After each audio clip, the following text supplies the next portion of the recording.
Welcome back dear students. हम पढ़ रहे थे chapter first the portrait of A lady. और ऑथर है इसके खुशवंत सिंह। खुशवंत सिंह ने यहाँ अपने और अपनी दादी माँ के बीच में प्यार भरा जो अटैचमेंट है उसको अच्छे से डिफाइन किया है कि किस प्रकार से उनके बीच में शुरुआत में प्यार भरा अटैचमेंट जो था वो एक अच्छी सी लंबे स्तर के लिए था, लेकिन धीरे धीरे जैसे ही अपने माता पिता के घर पर जाता है और वहाँ इंग्लिश स्कूल में जाने के बाद उनके बीच का जो अटैचमेंट है वो धीरे धीरे समाप्त होने लगता है। तो लास्ट में जो क्लास थी उसमें हमने पढ़ा कि जो खुशवंत सिंह ऑथर और उसकी जो दादी माँ है वो शहर वाले घर पर पहुंच चुके हैं और वहाँ पर उसने नई इंग्लिश स्कूल में एडमिशन ले लिया है। उसके बाद में उसकी दादी माँ जो है उसको स्कूल छोड़ने नहीं जा पाती। उसके बाद में स्कूल में जाने के बाद नेक्स्ट अगर हम पढ़ते हैं आगे तो हमने यहाँ तक पढ़ लिया When I went up to university. यहाँ से पढ़ना है हमको आज है कि When I went up to university, और जब I went up मैं चला गया टू यूनिवर्सिटी। कहाँ चला गया? University. I was given a room of my own, कि मुझे अपने खुद के लिए एक रूम दे दिया गया। I was given मुझे दे दिया गया a room of my own, अपने खुद का एक कमरा। The common link of friendship was snapped, और हमारे बीच का जो कॉमन लिंक था किसकी? दोस्ती का। दोस्ती का जो एक साधारण सा जो लिंक था वाज स्नैप्ड, वो टूट गया था। जैसे ही मैं अपने घर को छोड़ करके कहाँ पहुँच गया?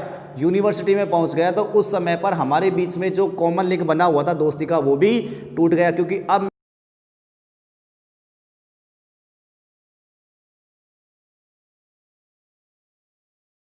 उसने अपने सेक्लूजन को स्वीकार कर लिया। सेक्लूजन का मतलब है एकांतवास, कि जो मेरी दादी माँ थी उसने उस एकांतवास को स्वीकार कर लिया। उसको पता चल गया था कि अब मुझे अकेला रहना पड़ेगा, तो एकांतवास को उसको स्वीकार कर लिया था विद रेजिग्नेशन, बड़े समर्पण की भावना के साथ। रेजिग्नेशन का मतलब क्या होता है? समर्पण। कि बड़े समर्पण के साथ उसने बिल्कुल इस बात से समर्पण कर दिया कि हाँ अब जो मेरा पोता है वो मेरे साथ नहीं रह पाएगा।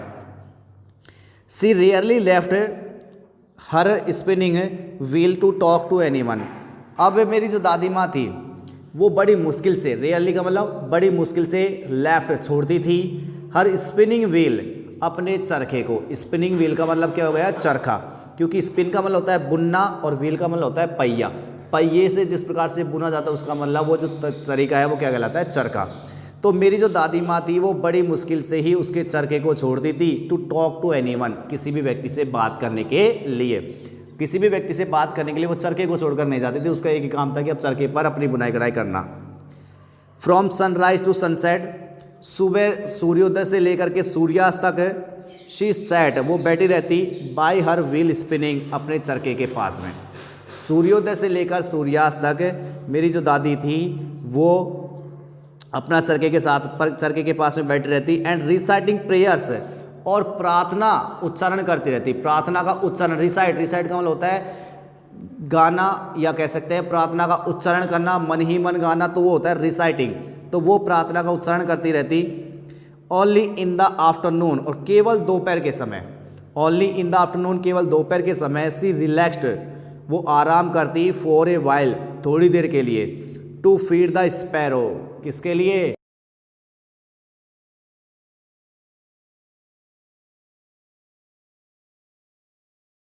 उनको कुछ दाना खिलाने के लिए वो थोड़ी देर के लिए आराम करती।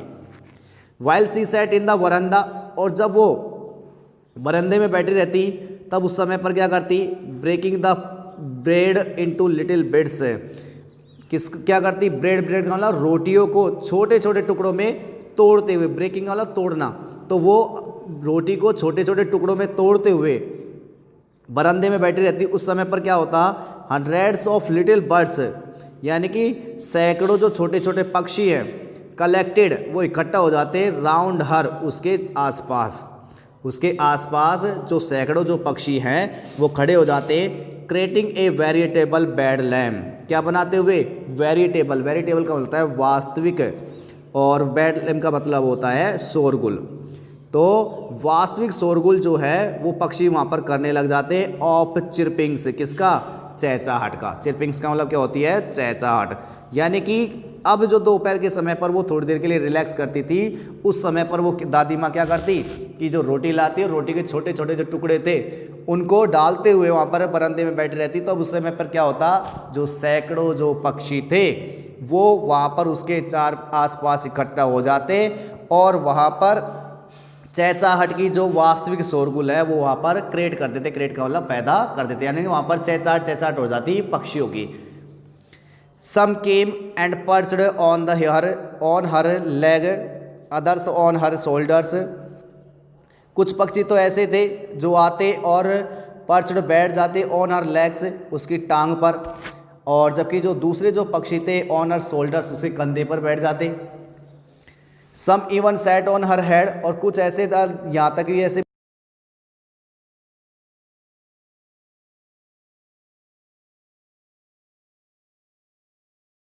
सी स्माइल्ड, वो मुस्कुराती, but never shooed them away, लेकिन कभी भी उनको भगाती नहीं थी। शूड अवे नहीं करती, शूड अवे का मतलब वहाँ से उनको भगाती नहीं थी। It use to be the happiest half hour of the day for her, यह उसके लिए, फॉर हर यह उसके लिए दिन का सबसे अच्छा आधा घंटा होता करता था। यह उसके लिए सबसे अच्छा, हैप्पीएस्ट सबसे बढ़िया जो उसका आधा घंटा था दिन का वो निकला करता था। When I decided to go abroad for further study, आगे क्या होता है कि जब मैंने डिसाइड कर लिया, When I decided, जब मैंने निश्चय किया, to go abroad, विदेश जाने का। अब्रोड का मतलब क्या होता है, विदेश, कि जब मैंने विदेश जाने का निश्चय किया फॉर फर्दर स्टडीज़, किसके लिए, आगे की पढ़ाई के लिए। मैंने सोचा यूनिवर्सिटी मैंने कर लिया, अब उसके बाद मैं विदेश चला जाऊँ, तो आगे चला गया मैं फर्दर। आई वॉज श्योर, मैं इस बात से बिल्कुल आश्वस्त था कि जो मेरी दादी माँ थी, my grand mother would be upset, वो बिल्कुल थोड़ी क्या होगी, परेशान होगी, अपसेट होगी। तो जब मैंने विदेश जाने का निश्चय किया आगे की पढ़ाई के लिए, तो मैं इस बात से बिल्कुल आश्वस्त था कि जो मेरी दादी माँ थी वुड बी अपसेट, वो थोड़ी परेशान होगी। I would be away for 5 years, और मैं उनसे 5 साल के लिए दूर रहूँगा। आई वुड बी अवे, मैं दूर रहूँगा, फॉर 5 ईयर्स, 5 सालों के लिए। एंड और एट हर एज, और उसकी उम्र पर, वन कुड नेवर टेल, कोई व्यक्ति जो था वो कर भी नहीं सकता था उसकी जैसी उम्र पर। जब जैसे दादी माँ थी, कितनी साल की उम्र थी उसकी जैसी उम्र पर कोई भी व्यक्ति जो था वो बता नहीं सकता था, अपने इमोशंस को नहीं कर सकता था, इस बात काम को नहीं कर सकता था। लेकिन माई ग्रैंड मदर कुड, लेकिन मेरी दादी माँ जो थी वो उसने इस काम को किया। क्या काम किया, सी was not even sentimental,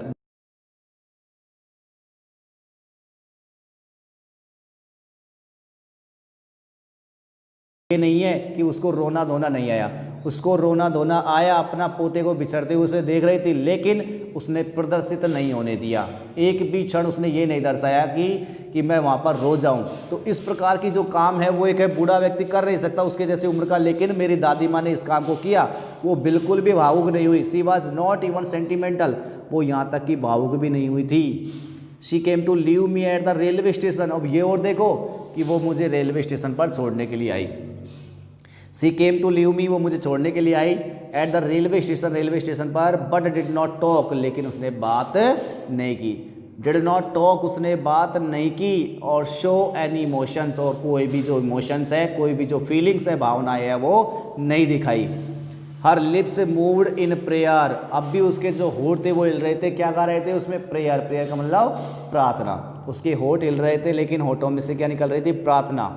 her mind was lost in prayer, उसका दिमाग भी खो गया था किसमें, इन प्रेयर, प्रेयर का मतलब प्रार्थना में, है ना। तो उसके जो माइंड था वो भी प्रार्थना में खोया हुआ था। हर फिंगर्स वर बिजी, उसकी जो फिंगर्स या उंगलियां जो थी वर बिजी, वो व्यस्त थी। Telling the beads of a rosary, rosary का मतलब माला, कौन सी माला, जो पूजा करने की जो माला होती है जिसमें वो दाने होते हैं, वो दाने, उनमें मंत्र फेरने की जो बात होती है, जैसे कोई मंत्र फेरते रहता है तो दाने दाने धीरे धीरे चलते रहते हैं। साधु लोगों के पास में होते हैं ना, वो वाले माला की बात है, तो जिसमें अपन मणियाँ होती है ना वो। तो हर लिप से उसके जो होठ थे वो प्रार्थना के लिए हिल रहे थे, उसका दिमाग जो था वो भी प्रार्थना में खोया हुआ था। उसकी जो उंगलियां थी वो मंत्रोपचार के लिए जो उसकी माला जो थी उसके दाने को फेर रही थी, यानी कि जैसे जैसे प्रार्थना बोलती है तो वो अपने जो हाथ में जो माला थी उसमें जो दाने थे उनको फेर रही थी। साइलेंटली, धीरे धीरे, सी किस्ड, उसने किस किया, चूमा,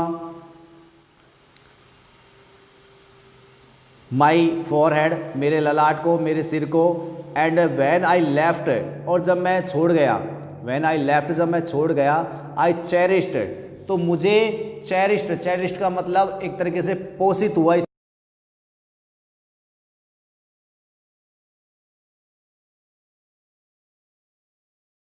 का मतलब हो गई छाप।